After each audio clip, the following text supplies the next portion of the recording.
Hello everyone, welcome to this video. मैं आशा करता हूं कि आप सब बहुत अच्छे होंगे और आपकी जैब एग्जाम की प्रिपरेशन काफ़ी अच्छी चल रही होगी।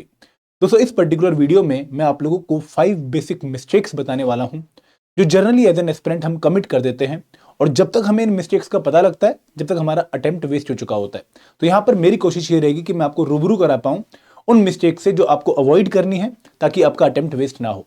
दोस्तों, आगे बढ़ने से पहले मैं आप लोगों से रिक्वेस्ट करूंगा कि अगर आप लोगों ने अभी तक हमारे चैनल को सब्सक्राइब नहीं किया है तो please do subscribe our YouTube channel.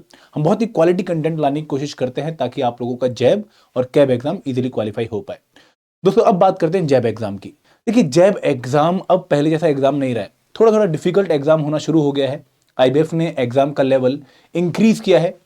कहीं ना कहीं क्वेश्चंस की क्वालिटी, कहीं ना कहीं डेप्थ ऑफ क्वेश्चंस, कहीं ना कहीं कवरेज ऑफ टॉपिक्स वो इंक्रीज हुए हैं। तो यहाँ पर अब आपकी जो पुरानी अप्रोच है जब एग्जाम को टारगेट करने की, वो शायद फॉलो नहीं होगी। उसमें कुछ अपडेट्स रिक्वायर्ड हैं।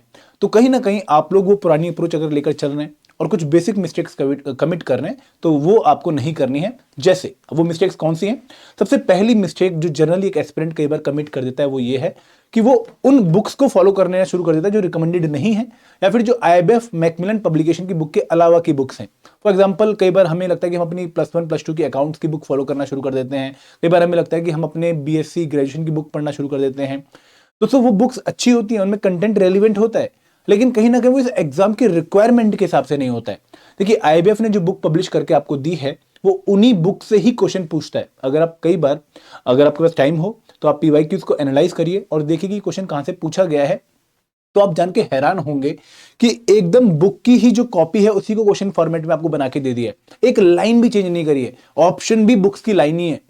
तो अगर आपको ये पता लग रहा है कि भाई इसी बुक से, इस सिंगल बुक से ही पूरा पेपर आ रहा है, तो हमें वही बुक फॉलो करनी चाहिए, हमें कोई और सोर्स शायद फॉलो नहीं करना चाहिए। दोस्तों, मतलब अगर आप किसी इंस्टीट्यूट के नोट्स पढ़ रहे हैं देन इट इज गुड, क्योंकि वो नोट्स उन्हीं बुक की समरी है। लेकिन अगर आप कोई और ही स्टैंडर्ड बुक पढ़ रहे हैं, कोई और ही ऑथर की बुक पढ़ रहे हैं, तो शायद वो सही नहीं होगा, क्योंकि वो आपके एग्जाम की रिक्वायरमेंट के हिसाब से शायद ना हो। तो अगर आप बुक्स के थ्रू पढ़ाई कर रहे हैं, अगर आप बुक्स के थ्रू सिलेबस कवर करने की कोशिश कर रहे हैं, तो आपको रिकमेंड करूंगा कि आप आईबीएफ मैकमिलन पब्लिकेशन की बुक ही पढ़ें, क्योंकि इन बुक्स से ही पेपर आपका पूछा जाता है। इन्हीं बुक से आपका जो क्वेश्चन है वो पिक किए जाते हैं।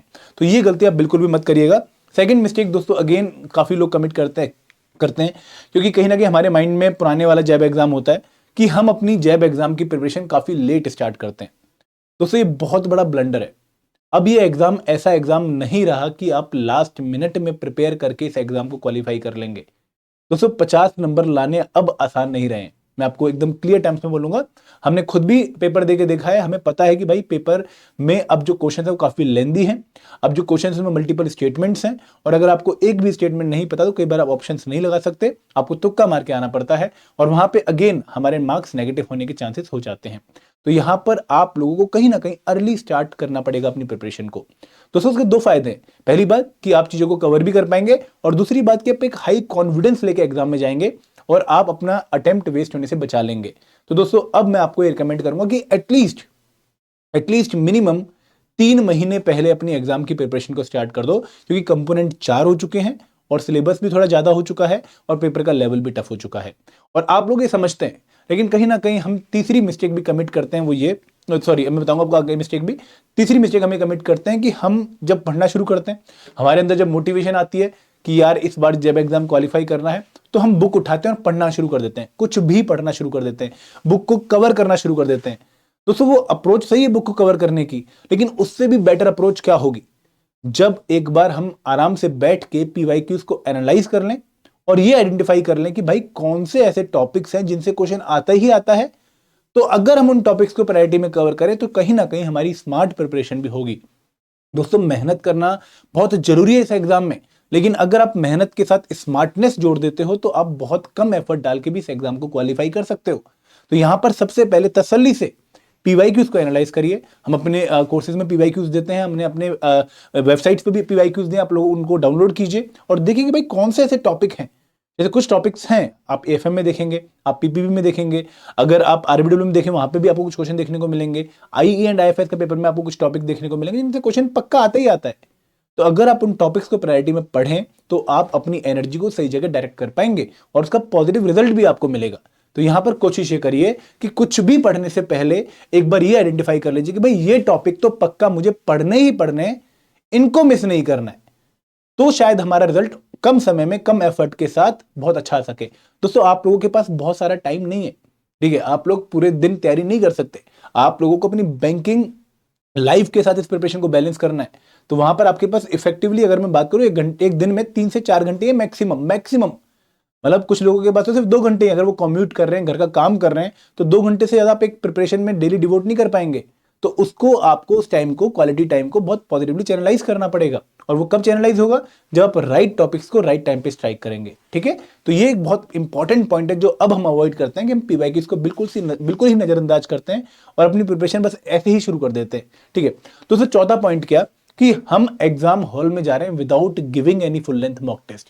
हमें लगता है कि यार जैब एग्जाम के लिए फुल लेंथ मॉक टेस्ट देंगे, दोस्तों अब देने जरूरी है। क्यों? क्योंकि टाइम मैनेजमेंट भी एक इंपॉर्टेंट पॉइंट हो चुका है।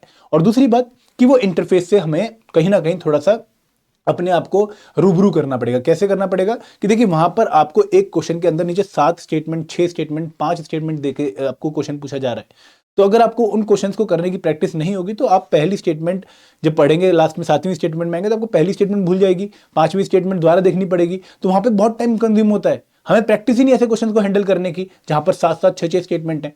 आप देखो ना, इस बार क्वेश्चन जो पेपर था आईएएफएस का या फिर एएफएम का या फिर पीपीबी का, वहां पर कुछ क्वेश्चन ऐसे थे, लगभग 15 के आसपास क्वेश्चन ऐसे थे जहां पे 5 स्टेटमेंट या 6 स्टेटमेंट थी। दोस्तों ऐसे क्वेश्चंस को डील करने के लिए आपको कहीं ना कहीं पहले प्रायर प्रैक्टिस करनी पड़ेगी। तो ये फुल लेंथ मॉक टेस्ट देने जरूरी हैं, टाइम मैनेजमेंट के लिए भी और अपने आप को आइडियलाइज करने के लिए भी, अपने आप को थोड़ा सा फोकस्ड करने के लिए भी फॉर द एग्जाम। आपको इंटरफेस से काफी जो है खुद को एक्युरेटाइज करना पड़ेगा, तभी जाके आप एग्जाम में उन क्वेश्चंस को अच्छे से डील कर पाओगे।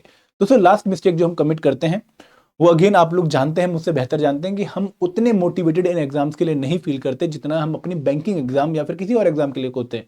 हमें लगता है कि चल ठीक है, मल्टीपल अटेम्प्ट है, अगली बार दे देंगे, अगली बार दे देंगे, पैसे की टेंशन नहीं है, नौकरी लगी हुई है।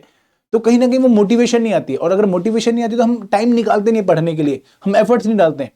दोस्तों इस एग्जाम को क्वालिफाई करने के लिए मोटिवेशन बहुत जरूरी है, क्योंकि मोटिवेशन ही आपको पुश करेगी बाकी सभी चीजों को अलाइन करने के लिए। अदरवाइज आपकी प्रिपरेशन स्कैटर्ड रहेगी, 1-2 दिन लगातार प्रिपेयर कर लोगे, फिर 3 दिन गैप आ जाएगा, फिर 4 दिन लगातार प्रिपेयर कर लोगे, फिर गैप आ जाएगा।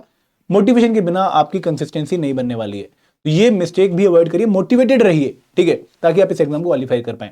दोस्तों आपकी इस एग्जाम में क्वालिफाई करने में हेल्प करने के लिए हम लेकर आए हैं कंप्लीट मास्टर कोर्स।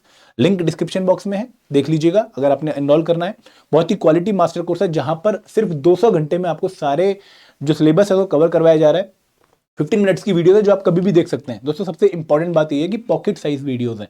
आप 15 मिनट का जब भी आपको टाइम मिल रहा है, आप वो वीडियोस देखें, आपके टॉपिक कंप्लीट हो रहा है। देन आपको 14,000 के आसपास जो है एमसीक्यूज यानी प्रैक्टिस के लिए, और सॉल्व पीवाईक्यूज हैं सबसे इंपॉर्टेंट बात। और उसके अलावा बहुत सारी फीचर्स, एक इकोसिस्टम है जहां पर आप कभी भी अपना डाउट पूछ सकते हैं, रिजॉल्व करा सकते हैं, और 24/7 आपकी फैसिलिटी है आप लोगों को डाउट रिजॉल्व करके देने की। 24 घंटे के अंदर अंदर आपका डाउट रिजॉल्व होगा। तो सो अगेन मैं आपको बोलूंगा कि अगर आप complete master course for all components लेना चाहते हैं तो वो भी नीचे डिस्क्रिप्शन बॉक्स में लिंक है, और अगर आप इंडिविजुअल कोर्स लेना चाहते हैं तो उनका भी लिंक डिस्क्रिप्शन बॉक्स में है। This is all from my side. अगर कोई डाउट है किसी भी पर्टिकुलर एस्पेक्ट मेरे इन JEE preparation, you can ask in the comment section, I will answer on that. And दोस्तों पढ़ते रहिए, आगे बढ़ते रहिए। Thank you very much.